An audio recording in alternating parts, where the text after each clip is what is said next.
Maraming salamat po, Ginoong Pangulo, at sa atin pong pinunong mayorya. Bago ko po umpisahan ang aking manifestasyon, meron lang po akong isang maikling video.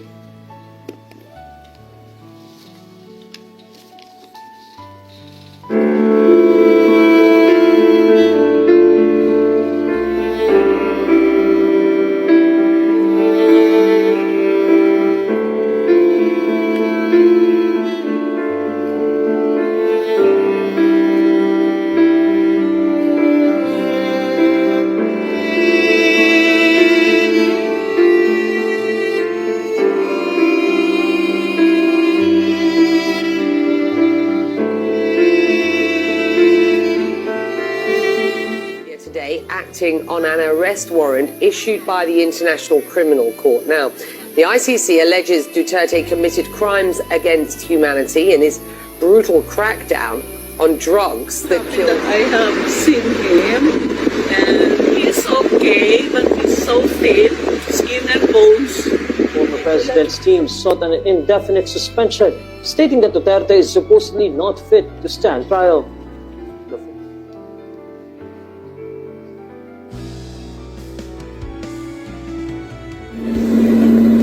This will be a long legal proceedings. But I say to you, I will continue to serve my country at so be it.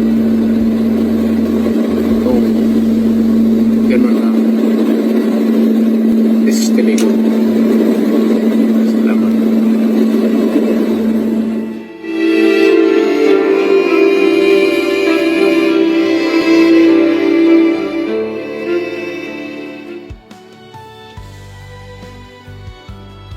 Ginoong Pangulo, February 25, 1986 po nang tinidnap si Pangulong Ferdinand Marcos Sr.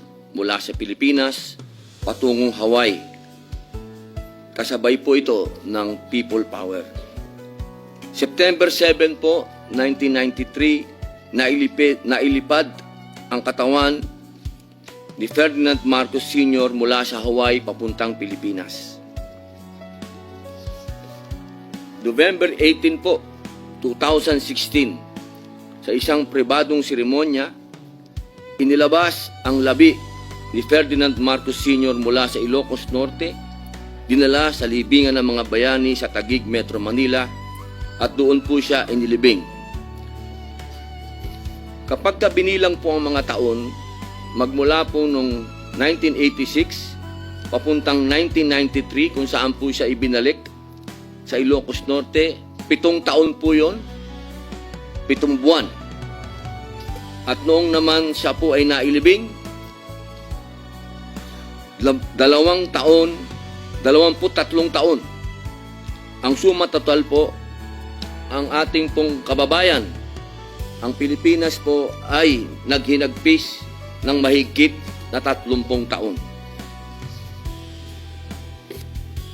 Sa ating pong kasaysayan, nakita na po natin ang mapait na halimbawa ng pagkakawalay ng isang dating Pangulo sa sariling pamilya at bayan. Si Ferdinand Marcos Sr. ay dinala sa Hawaii noong 1986, kung saan siya po ay pumanaw noong ika-28 ng Setyembre 1989. Makalipas ang 4 na taon, ay doon pa lamang naibalik ang kanyang mga labi sa Pilipinas at mahigit 2 dekada po ang lumipas bago siya tuluyang nailibing sa kanyang huling hantungan. Isang sugat po ito na iniwan sa ating kaisipan at kasaysayan. Ngayon po, mga mahal kong kasama, nasa atin po ang pagkakataon. Ang ika-20 Kongreso ay may kapangyarihan at pananagutan na putulin ang ganitong siklo. Hindi natin dapat hayaan na muling maulit ang kasaysayan kung saan ang isang naging Pangulo ng Pilipinas ay mawawalay sa kanyang bayan sa huling yugto ng kanyang buhay.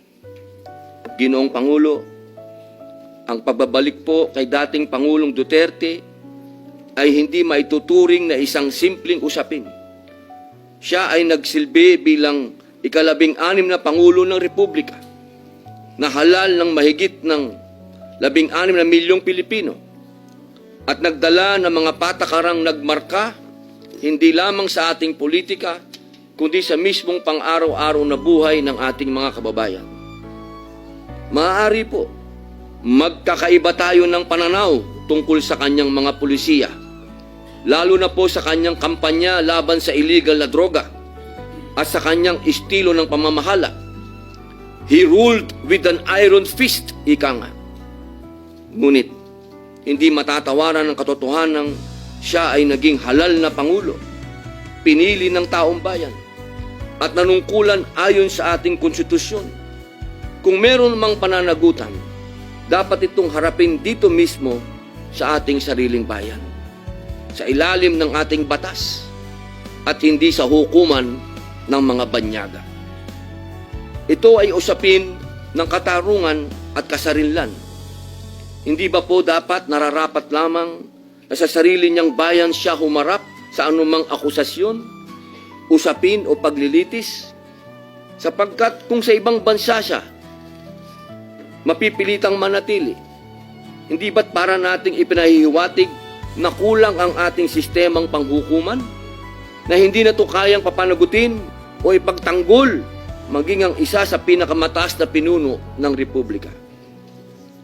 Higit po sa lahat, ito po ay usapin ng pambansang dangal ng pagkakaisa. Sa pagbabalik ng dating Pangulong Duterte, ipinamamalas po natin na ang Pilipinas ay hindi nagtatakwil sa sarili nitong anak, lalo ng isang naging pinuno ng bayan. Pinipili natin ang katarungan kaysa sa kapritsyo ng iilan. Ang pagkakaisa ay dapat po nating yakapin, hindi ang hidwaan.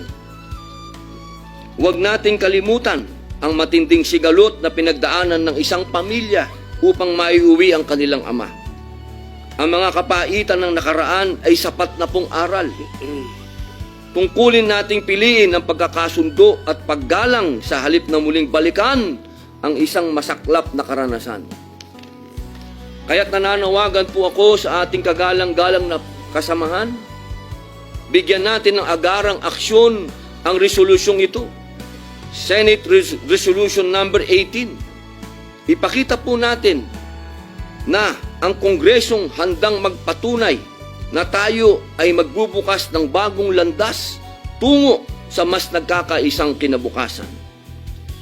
Hayaan natin ang kasaysayan ang magsabi na sa ilalim ng ika-20 Kongreso, si dating Pangulong Rodrigo Roa Duterte ay naibalik, muling nakaharap sa kanyang bayan, at dito rin nagwakas ang kanyang paglalakbay. Mga mahal kong kasama, ito po ang pagkakataon na wag nating palagpasin, na tayo po dito sa bulwagang ito ang naging susi upang magkaroon ng pagkakaisa sa bayan natin. Tayo po ang magsilbi. Sa atin nag-umpisa ang tunay na reconciliation. Dito po sa lugar na ito. Yun lamang po, Ginoong Pangulo.